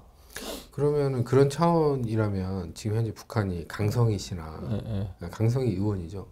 그 사람이나 저 양경수 위원장도 그분들은 영향력이 좀 있잖아요. 있다기보다는 강성희 씨는 국회의원이고 양경수는 재선한 위원장이니까 이분들은 적극적으로 관리를 하고 있다고 볼 수도 있겠네요. 그럼요. 최고 탑이 뭐냐면은 그러니까 그 일반 국민들이 오해하는 거는 민노당 북한에서 제일 중시하는 건 진보당과 민주당이 아니고 진보당과 민주노총입니다. 그런데 지금 진보당의 강성희 씨는 재보궐선거로 됐는데 그게 뭐 북한으로서는 엄청나게 고무적인 사건. 그렇습니다. 가장 최근에 일어난 사건 중에서 가장 중요한 사건으로 볼 가능성이 크고 민주노총 재선을 했잖아요. 양명수도 그것도 그렇게 볼 겁니다. 그러니까 북한에서 가장 주목하는 인물은 뭐 윤미향 이런 게 아니고 강성희하고 그 다음에 양경수입니다. 그건 절대적입니다. 근데 이제 그게 우리가 드러나지 않아서 모를 뿐이지 결국에는 그럴 것이다. 선을 댈 것인가 말 것인가는 이제 북한의 방침에 달려 있겠죠. 선을 대는 게 위험하잖아요. 선을 댔을 때 통째로 날아가는 수도 있으니까 자제하자 이렇게 결정을 내릴 수도 있고 그럼에도 불구하고 뭔가 선을 대야 된다라고 할 수 있고 선을 대려고 노력할 수 있죠. 근데 대표님 입장에서 양경수 위원장이나 강성희 의원은 아까 말씀하신 것처럼 언제라도 포섭될 준비가 돼 있다고 보십니까? 그럼. 그러면 우리가 확언할 수는 없지만 잠재 간첩으로 의심해 볼 수 있겠네요. 간첩에 준하는 심리 상태, 사상 의식을 갖고 있다 이렇게 볼 수 있죠. 되게 무서운 이야기네요. 그러니까 무서운 얘기인데 무서운 얘기가 나는 정말 그 황당한 게 강성희 씨 정도 되면 그러니까 민주당과 국힘 정도가 연합을 해서 강성희 씨를 고립시켜야 돼요. 근데 지금의 민주당은 뭐냐면 강성희를 고립시키는 활동을 강성희가 잠재적인 자기 편이라고 생각해요. 그러니까 관점이 다른 거죠. 그러니까 국힘이나 그리고 제야에서도 민주노총 양경수 위원장이 당선되는 순간 민주노총과의 사업을 보이콧해야 돼요. 그래서 압박을 해야 되는데 이건 뭐 압박을 하기는커녕 같이 연대 사업을 하니까 본말이 전도된 상태예요 지금. 그러면 향후에는 민주당이 그런 민주노총 세력이나 진보당 세력한테 일정 부분 흡수될 수도 있다고 보시나요? 민주당이 아니 그 정도까지는 아니겠죠. 예. 예. 민주당이 뭐 압도적으로 크니까. 그렇죠. 그러면 민주당이 제대로 된 생각을 갖고 있는, 그러니까 대한민국의 정당이라면 진보당이라던가 지금 민주노총의 현 상황을 봤을 때는 압박을 통해서 민주적인 그 제대로 된 그 의원이나 위원장을 뽑아야 된다 이런 의견이시군요. 민주노총 전체를 그 해체하거나 이럴 수는 없어요. 그건 너무 과도한 주장이고 노동자들의 자주적인 단결권은 인정해야 되는데 뭐만 문제 삼는 거냐면 그 집행부의 성향, 정책 성향만 문제 삼아야죠. 그 사람이 이를테면 남북 화해 정도를 목표로 하는 정권 집행부라면 그건 용인을 하는 거고 그런데 지금 집행부는 그 선을 넘었어요. 한참 넘었어. 저거는 제가 볼 때는 민주당에 가서 강성희 씨하고 그 사업을 단절해 줄 것을 요구하는 서한 같은 거를 내야 돼요. 내서 하고 그 다음에 두 번째는 시민사회에 가서 얘기를 해서 민주노총의 집행부의 성향을 문제 삼아서 더 이상 사업하지 말 것을, 사업을 일시 중단해 줄 것을 요구하는 뭐 집회를 한다거나 그런 걸 좀 해줘야 되는데 너무 지금 모든 것을 반윤석열로 몰고 가는 좀 단말마적인 생각들을 갖고 있으니까 나라를 위한 대국적 시야나 결단이 없는 거죠. 좀 문제있죠. 그리고 또 한 가지 여쭤보고 싶은 게 서영교 의원이라고 있잖아요. 뭐 이분이 뭐 다른 여러 가지 논란이 있고 의혹이 있고 뭐 그럼에도 불구하고 무소속으로 당선이 됐으니까 뭐라고 할 수는 없는데 뭐 그 지역 주민들의 선택이니까요. 뭐 그 논란은 다 밝히지 않겠습니다만은 이분이 이제 재판 청탁 논란이 있었단 말이에요.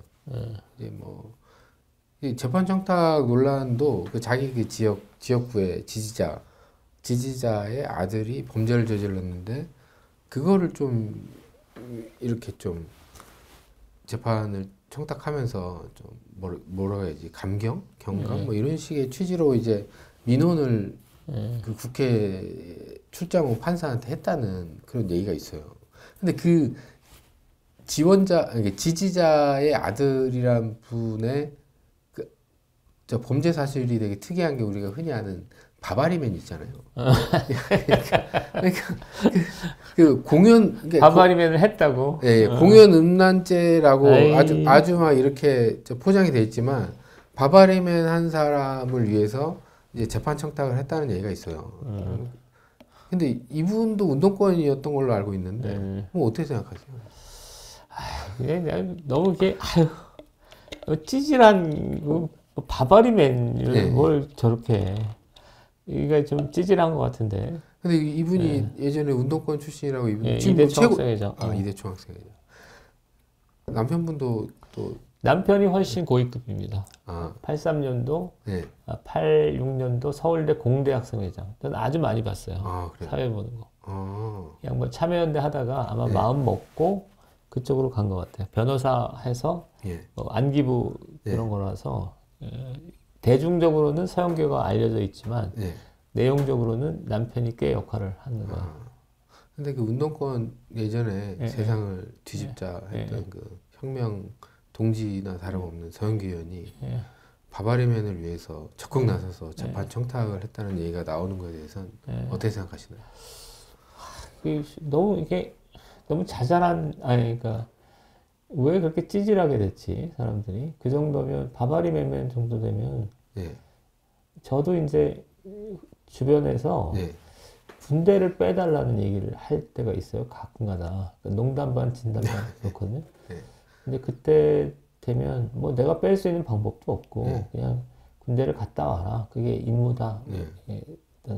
그렇게 얘기를 하는 것처럼 그 정도 되면 그냥 형 살고 나와라. 그렇게 얘기를 하는 게 어른다운 태도 아닐까? 그런 생각은 난 답이 좀 궁하네 지금. 어쨌든 그 서영교 의원이 목소리가 되게 크고 되게 뭔가 정의로운 쪽 얘기를 하지만 결국엔 좀 이런 얘기가 알려졌음에도 불구하고 버젓이 이제 또 활동하고 있는 것 그리고 있죠. 중랑 갑인지 어딘지 중랑구 어딘가에 이제 자기 지역구가 있는데 그분들이 서영교 의원을 뽑아줬다는 것도 전 너무 신기하고 그래서 그냥 해본 말이었습니다. 우리가 굉장히 많은 얘기를 했는데 오늘 되게 중구난방으로 저기 하나만 정리하면 그 이석 누구지? 김삼석 씨 얘기인데 김삼석 씨가 뭐 상당히 고위급이라는 얘기를 하는 사람들이 댓글에 가끔가다 있는데 제가 볼 때는 첫째 경기동부랑 조직적으로 연관되어 있는 사람이 아닐 거로 저는 봅니다. 왜냐하면 경기동부 성원들이 보여주는 모습하고 좀 다르거든요. 그 다음에 두 번째는 2000년대가 됐는지 모르겠는데 수원에서 지방 신문 같은 걸 하잖아요. 신문을 하면서 뭐 고만고만한 활동 범위를 갖고 있는 사람이라고 보고 결론적으로 얘기한다면 성향은 세 번째는 굉장히 과격한 사람이다 이렇게 보이고 과격을 한데 높진 않다. 그 간첩이나 이 세계에서 서열이 아예 없는 사람으로 저는 봅니다. 김삼석 씨가를 주목할 이유가 별로 없습니다. 주목한다면 잡범으로 분류하는 게. 근데 우리가 이제 소문에 의해서 과대하게 포장되어 있는 사람이다. 그런 것 같아요. 그리고 또 말 넘김에 하나 더 여쭤보자면 그 그람시 얘기를 많이 하잖아요. 뭐 그람시의 진지전 뭐 이런 얘기를 하는데 그거는 원래 뭐 예전에 뭐 쓰던 말인가요? 그람시는 그러니까 이게 약간 이제 얘기를 하자. 그람시를 얘기하는 사람이 있는데 그람시와 주체 사상은 전혀 맥락이 다른 얘기예요. 그러니까 외형상 비슷한 지점은 있을 수 있어도 다른 얘기라. 그람시 얘기를 하는 거는 나는 쳐다보면서 좀 약간 이상한 소리다 이런 생각하는데 그람시는 왜 그러냐면 19세기 말 이때 서유럽이 격동하잖아요. 러시아 이런 데서. 그러니까 이제 기동전이라는 게 정권을 접수하고 혁명을 봉기를 일으키고 이게 기동전이거든요. 그게 다 실패로 돌아간 거예요. 러시아만 유일하게 성공을 하고 그러니까 이제 서유럽 사회에서 왜 그랬는가라는 어떤 자성, 비판, 반성이 불고 있는데 그게 대표적인 게 이탈리아 공산당의 그람시고 그 다음에 그 헝가리인가 루카치 역사와 계급의식 이런 얘기를 내가 옛날에 봤던 기억이 나는데 1920년대 30년대에 이제 왜 서유럽은 혁명이 실패했을까라는 어떤 문제의식 하에서 그러니까 기동전 섣불리 봉기하기보다는 교회, 학교 이런 데를 오랜 시간을 두고 접수하자. 그러니까 진지를 구축하고 진지를 넓혀나가는 대중의식화, 문화 작업을 주로 하자. 이게 그람시의 유명한 진지전인데 학생운동의 맥락에서는 1984년 5년에 그러니까 레닌의 기동전, 그러니까 레닌이 당을 만들고 봉기해라잖아요. 그다음에 이게 85년 6년도에 레닌주의가 가고 바로 주체 사상으로 옮겼어요.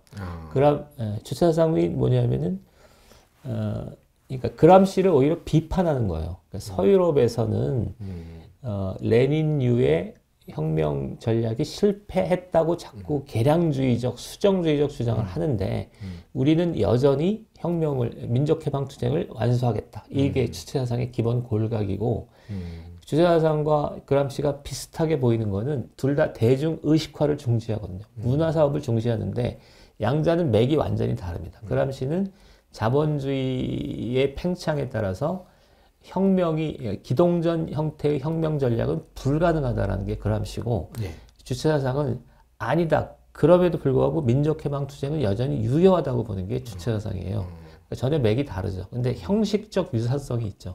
형식적 유사성이라는 건 저기고 그러니까 대중의식과 문화를 중시하는 그런 얘기고 그 다음에 그람시가 조금 더 의미 있게 사회에 전파된 거는 1990년대 포스트 모더니즘이 들어오면서 그람시를 보기도 했는데 주사파의 본류들은 그람시나 그람시류의 생각들을 경멸했습니다. 경멸했고 그래서 저도 이제 그 물에서 자랐기 때문에 근데 저는 공부를 좀 한 사람이라서 그람시를 주체사상과 연결시키는 건 이상한 견해다. 심지어 주사파들은 2000년대 페미니즘도 부정합니다. 주사파의 골간들은. 그러니까 쭉 이렇게 됐고요. 그 다음에 2000년대 페미니즘 할 때 좀 그런 게가 있어요. 그리고 68혁명 아까 얘기했잖아요. 68혁명은 그람시 얘기가 맞거든요. 그람시가 굉장히 중요한 사람이긴 한데 주사파는 68혁명보다는 이슬람 원리주의의 영향을 더 많이 받았습니다. 이슬람 원리주의와 형태적으로 유사합니다. 그래서 전체적으로 요약하자면 운동권 일각에서 또는 얘기해서 그람시를 갖고 주체 사상을 설명하려는 일련의 전에는 나는 동의할 수 없습니다. 그런 얘기를 한 적도 별로 없고. 그러니까 그 그람시는 뭔가 그 뭐 정교조라든가 노조라든가 이런 그 이 패러다임 안에서 이게 딱딱 맞아 떨어지니까 그람시의 진지전이라는 게 진짜 그 세력이 갖고 있는 어떤 전략처럼 그래서 이제 우리도 어딘가에 진지를 치고 뭘 해야 된다 뭐 이런 주장들을 많이 하길래 그냥 나온 김에 한번 여쭤봤습니다. 그람시는 나중에 얘기를 할 수 있는 기회가 있으면 좋겠는데 뭐 별로 이렇게 그런 거 투사하고 별로 그렇게 중요한 얘기 같진 않아가지고 근데 어쨌든 이 부분은 좀 요새 너무 많이 이제 총선이 다가오다 보니까 이거에 대해서 그람시를 뭐 하자 하는 막 집회라든가 아니면 뭐 모임도 막 생겨나고 또 유튜버에서도 막 그런 얘기들을 하고 있어서 이제 과거에 이제 전력이 있으신 분이 어떻게 생각하는지가 궁금해가지고 그리고 저 거의 말미에 광고를 하게 됐는데 또 이번 주 토요일에 카페 인에서 또 북콘서트가 있으시다고. 그때 이제 장석광 선생님이라고 저를 연행했던 수사관이에요. 수사관. 저는 좀 특이하게 옛날에도 검찰이나 안기부 수사관들이랑 잘 지냈습니다. 연행되는 그 와중에도. 그래서 그분하고 같이 토크 콘서트를 하는 나름 저로서는 굉장히 뭔가 뭐 이렇게 뜻깊은 자리죠. 뭐 그날 이제 뭐 수갑도 차십니까? 그렇게까지는 안 할 것 같은데. 그 정도까지 즐거움은 없군요. 어쨌든 이번 16일 날 몇 시부터 시작하나요? 16일 4시. 4시부터 카페인이 조선일보 앞에 있는 그 하고 또 지방으로 또 북콘서트를 가신다고 창원으로 가는데요. 그 지방에 지금 조금 좀 좋은 소식이 지금까지는 우파분들이 좀 책을 찾았거든요. 근데 옛날에 저는 이거를 희망했는데 과거에 운동을 했던 사람들이 조금씩 봐요. 그 감상문을 전해주는데 그런 거의 일환으로 창원을 시작으로 해서 만약에 요구가 있으면 지방을 갈 생각입니다. 그렇군요. 이게 뭐 18일 날 창원 6시? 보니까 6시에 경남 교원 총연합회 대강당에서 그날 북콘서트가 부산도 뭐 예정이 돼 있다고. 아니요, 부산은 아직 아니니까. 뭐 지금 혹시나 나중에 요청이 있으면 전라도도 가실 생각일까요? 전라도 가야죠. 전라도 호남 쪽은 가야죠. 기왕이면은 예전에 같이 운동을 했던 동지들이 좀 불러서 같이 했으면 좋겠다 이런 생각도 갖고 계시나요? 근데 저는 뭐 누차 얘기하지만 이 안에 한민전이라는 내용만 보면 정말 엄청 많은 분들이 충격을 받을 것 같아요. 더 많이 사서 더 많이 읽었으면 좋겠습니다. 이게 여전히 잘 팔리고 있고 계속 잘 나갈 것 같은데 이 선거 전에 많은 사람들이 좀 운동권을 청산하는 데 있어서 이게 중요한 도구로 활용되고 있으니까 학습을 좀 이 책을 통해서 할 필요가 해야죠. 있다고 생각해요. 왜냐하면 저도 대표님하고 얘기를 하면서 굉장히 많은 부분이 그동안에 오늘 비근한 예로는 안희정 씨의 행동이나 말이 이 사람이 그렇게 말해서 우리가 감화됐던 어떤 여러 가지 포인트들이 있는데 그렇죠. 그게 이제 어른하고 논쟁하지 마라 스며들어라라는 그 전략 하에서 하는 거라면 모든 게 이해가 돼버리니까 그래서 이런 그들의 행동이나 여러 가지 생각들을 아는데 굉장히 도움이 많이 되는 것 같아요. 그래서 마지막으로 오늘 하시고 싶은 말씀 있으시죠? 아니요, 하여튼 뭐 오늘은 학교 얘기를 했는데 학교라는 건 주로 두 가지 키워드입니다. 문과와 이과. 한국은 과학기술 입국에 의해서 이렇게 쭉 성장한 나라잖아요. 근데 어느 사이인가 386이 등장하면서 문사철 중심의 근본주의, 원리주의 이런 것들이 한국 사회 발전을 왜곡하고 있다. 이런 게 제 오늘의 결론이고 그리고 그것을 바로잡아야 된다. 바로잡으려면 기업 친화적이고 과학기술 친화적이고 국제 감각이 있는 새로운 리더십이 등장해야 된다. 제 얘기는 뭐 그런 얘기였던 것 같습니다. 그러니까 그 새로운 리더십이 현재는 한동훈으로 상징되고 있다. 그리고 한동훈과 같은 어떤 국제적인 감각을 갖고 있고 전문가 집단이 스크럼을 짜서 대한민국을 부양시키는 방향으로 가야 된다. 이게 이제 논지신 거죠. 그래서 오늘 굉장히 오늘은 이게 과연 재밌는 얘기인지 아닌지 잘 모르겠는데 얼마나 볼지는 솔직히 저도 오히려 강의원 씨나 정희찬 씨보다 덜 볼 것 같다는 생각도 하는데 그러면 안 되는데 그래도 더 많이 봤으면 좋겠습니다. 그래요. 이게 저는 좀 이게 좀 많이 봐서 운동권 청산 그러니까 그들이 비켜줬으면 청산을 할 필요가 없는데 그들이 맡고 있기 때문에 어쨌든 열어 제끼고 새 시대를 우리가 열어야 되기 때문에 이 운동권 청산이 굉장히 중요한 문제라고 생각을 합니다. 그래서 이제 공중파 종편 말고 공중파도 나가고 뭐 이러면서 좀 지평을 많이 넓혀갔으면 좋겠습니다. 알겠습니다. 네, 그래야 저희가 하는 여러 가지